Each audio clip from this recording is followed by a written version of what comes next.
میں نے زندگی میں ہمیشہ دو لوگوں کو پریشان دیکھا ہے، ایک مخلص اور دوسرا وفادار۔ باقی منافق تو ہر جگہ اپنا ٹھکانہ بنا لیتے ہیں۔ ہر پرندے کے پیچھے پورا خاندان ہوتا ہے۔ شکار کرتے وقت اپنے ایک لقمے کے لیے ان بے زبانوں کا گھر ویران نہیں کرنا چاہیے۔ کسی کا ساتھ دینا چاہتے ہیں تو کھل کے دیں، ورنہ صاف انکار کر دیں۔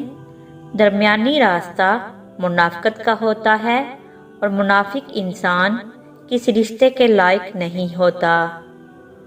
باپ کی باتیں غور سے سنو تاکہ دنیا والوں کی نہ سننی پڑے، اور باپ کے سامنے نظر جھکا کر رکھو تاکہ اللہ تم کو دنیا میں بلند کر دے۔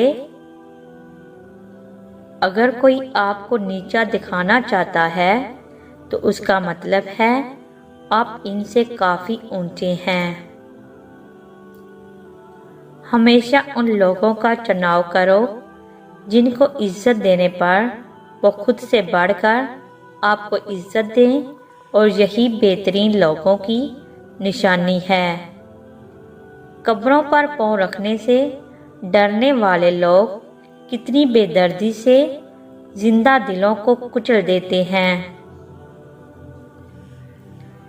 بہترین ادب یہ ہے کہ انسان اپنی حد میں رہے اور اپنی مقدار سے تجاوز نہ کرے۔ برا وقت ہمیشہ گزر جاتا ہے، چیزیں ٹھیک ہو جاتی ہیں، بس انسان کا ظرف آزمانا ہوتا ہے۔ اللہ نے جیب کے اندر کوئی لوہے کی چیز رکھنے سے جادو اثر نہیں کرتا۔ واش روم کے اندر موبائل کا استعمال ہرگز نہیں کرنا چاہیے، اس سے آپ کو بھولنے کی بیماری لگے گی۔ رات کو سوتے وقت آنکھوں میں سرما ڈال لو، آنکھیں ہمیشہ ٹھیک رہیں گی۔